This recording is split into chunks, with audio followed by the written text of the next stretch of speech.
Jangan lupa like, komen, dan subscribe channel YouTube TVRI Bengkulu dan nyalakan lonceng notifikasinya.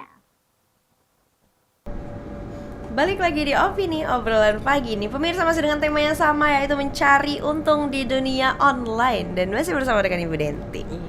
Ibu Denti, ini usahanya udah jalan berapa tahun? Berarti dari tahun 2020. Kita hitungnya yang mulai dari anak-anak ya, yang mulai kids. Berarti udah 2 tahun. 2 tahun ya, kurang lebih.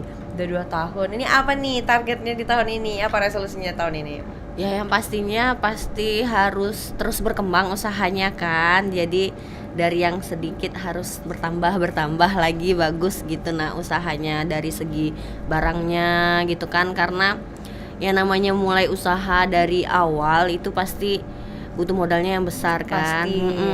Jadi setiap tahun itu targetnya tuh harus bertambah lagi jumlah barangnya, terus juga asetnya juga bertambah gitu kan. Jadi dari yang awalnya itu cuman pakai aku tuh pakai gantungan yang rantai itu nambah iya. Terus tuh jadi setiap tahun tuh pengen ada resolusinya beli sekarang tuh udah ada yang rak gantungan, terus juga udah ada rak besi yang buat narok stok barang gitu. Nanti tahun ini biasanya setelah lebaran itu pasti aku beli aset lagi. Pokoknya setiap tahun itu harus ada yang bertambah terus dari yang memang pakaian anak 1 sampai cuman 5 tahun atau baby aja. Kemarin sekarang udah nambah yang 6 tahun, 7 tahun sampai 10 tahun ada gitu. Pokoknya tiap tahun harus ada targetnya gitulah. Harus ada ya biar semakin berkembang dan bertahan usahanya ya Bu ya. Nah, biasanya nih kendala-kendala yang seperti apa aja nih yang dihadapin di usaha yang sedang Ibu jalani ini? Yang pastinya itu karena online itu mau nggak mau kita harus posting terus. Biasanya itu kalau misalnya kalau kayak jualan makanan itu kan yang dipostingnya enak, walaupun nggak posting biasanya ada yang nanyain gitu ya. Ya pasti ada yang nanyain. Satu lagi kan kayak dia misalnya jualan bubur gitu.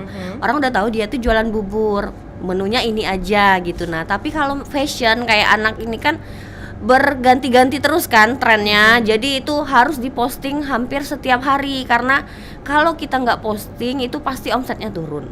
Jadi karena orang tuh maunya tuh baru lagi. Karena kan fashion itu kan trennya itu kan sebulan aja udah ganti-ganti lagi kan. Kayak sama kayak smartphone kayak gitu kan. Jadi memang harus rajin posting, itu kendalanya. Karena biasanya kalau yang ibu-ibu ini kan kadang kan karena sambilan jadi ngurus anak, kadang itu sampai lupa gitu. Nah jam-jam postingnya tuh kadang lupa. Tapi alhamdulillahnya karena udah ada pelanggannya dan biasanya percaya, biasanya tetap nanya walaupun nggak posting, biasanya tetap nanya, tetap order. Udah langganan ya? Iya biasanya.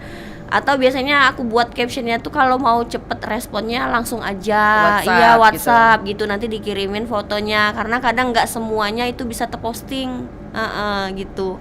Terbatas, kadang lupa. Iya, kadang lupa ya namanya ibu-ibu ya. Manusia ya. Oke, itu pernah berarti sampai Ibu tahu kalau misalnya nggak posting berarti omsetnya akan turun. Berarti pernah dicoba dong? Pernah. Karena kan biasanya kan ya namanya manusia itu kan kadang ada titik jenuhnya kan. Kadang kan pasti ada. Tapi alhamdulillahnya memang dari awal itu yang namanya bisnis atau usaha, saya tuh memposisikannya sebagai customer juga. Jadi gimana sih pelayanan kita, komunikasi kita ke customer. Kalau customernya puas, itu pasti dia tuh repeat order lagi kan. Walaupun kita nggak posting, dia tetap percaya sama bahan kita gitu. Sama apa yang kita jual gitu kan. Makanya customer relationship-nya tuh harus hubungan sama customer itu harus dijaga benar. Kalaupun ada komplain ya kita harus bisa memperbaikinya gitu. Nah gimana kita kalau misalnya kadang kan kita nggak kelihatan gitu kan, bajunya ternyata reject atau gimana. Jadi memang pasti harus ada toleransi atau gimana diganti yang baru, terus kita antar. Karena memang servis itu memang harus nomor satu gitu. Karena kalau nggak ada customer gimana kan gitu. Bener. Jadi memang hubungan sama customer tuh harus baik. Jadi yang benar-benar harus jaga adalah hubungan bersama customer itu. Biar percaya nih. Kalau anaknya udah gede siapa tahu dia ada ponakan nanti. Biasanya kalau ibu-ibu kan dari mulut ke mulut kan. kan iya, dia bener. tuh, karena biasanya walaupun kita promosi di online atau gimana, memang lebih cepatnya itu dari mulut ke mulut. Jadi kita harus jaga kalau kita punya customer itu kan, karena dia pasti menginformasikan itu paling enggak tuh ke adeknya Bener. atau ke apa tetangganya, gini loh di Bisa sini aja, ada loh, ya, iya. kayak ibunya enak gitu Betul. ya. Heeh. Jadi memang harus dijaga benar ya namanya hubungan sama customer. Oke, jadi memang itu nih yang harus ditarik nih ya, hubungan bersama customer itu harus dijaga dengan Iya. baik. Oke. Nah, ini kan udah lama juga sekarang menjadi content creator. Kenapa nih mau menjadi seorang content creator? Yang pertama itu kan apa? Biasanya waktu me time-nya ibu-ibu itu kan dia nontonin kalau enggak Video-video iya, orang video gitu. orang gitu kan. Gimana ini apa namanya? Terus juga kan masih nyangkut di usaha itu kan, biasanya kita buat video atau apa gitu kan buat narik customer, kayaknya nih butuh nih gimana sih cara ngedit. Tapi emang dulu dari zaman sekolah itu memang suka ngedit, tapi kan zaman dulu tuh kan harus ada komputer kan, aplikasinya tuh di komputer. Udah beda, ya. Iya, sekarang ini kan dari Praktis. HP aja udah bisa gitu kan. Mhm. Jadi makanya kemarin itu cobalah apa namanya, lihat ada temen tuh kan jadi content creator juga, terus dia bilang bisa kok deh, dia bilang gitu. Nah apa namanya, coba aja belajar dulu karena itu basicnya bagus, dia bilang, karena itu bisa ke semua, buat usaha bisa, buat jadi content creator bisa. Jadi dicobalah ikut kelas, terus coba ini, alhamdulillahnya view-nya bagus. Ikut kelas berarti. Ya, jadi maksudnya itu kan pertama tuh editnya biasanya kan pakai template atau gimana. Terus juga kan yang namanya explore pengeditan tuh kan banyak kan, Mbak. Gimana cara motongnya, gimana terus Iya, benar. masukin teksnya itu yang penting nggak pentingnya mana. Jadi dapatnya itu di kelas itu. Kalau dulu kan semua dimasukin lah kayak gitu kan. Nah, Nggak difilter lagi. Jadi sekarang tuh udah teratur kan, udah tahu kan gimana alur-alur buat video atau gimana gitu. Kalau content creator mulai dari kapan tuh diseriusin sampai ambil kelas tuh?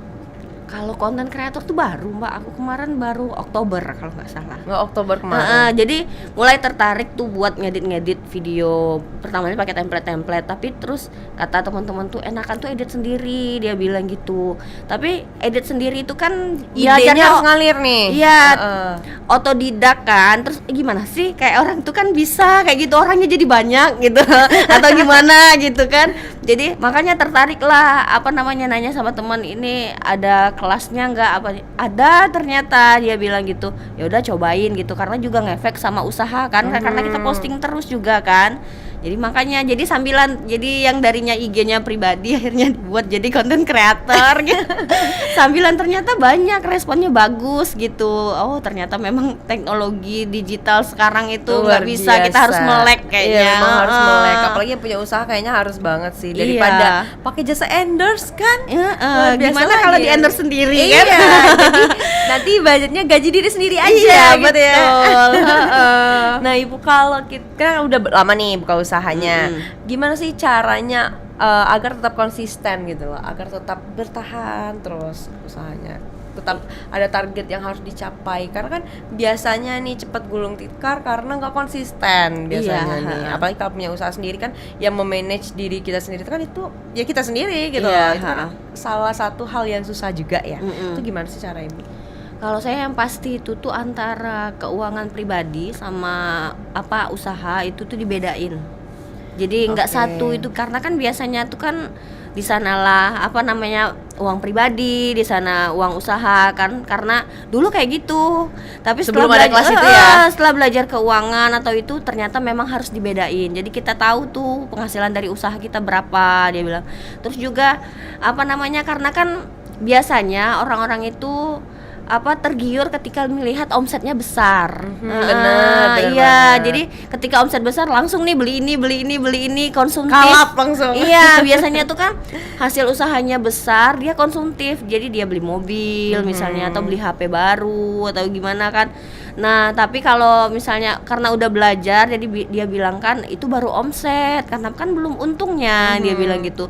Jadi kalau misalnya kalau kita udah tahu untung bersih, baru deh kita mau hura-hura gimana, dia bilang itu, atau mau tambahin nih modal. Jadi di sanalah kadang tuh terjebak, dia bilang.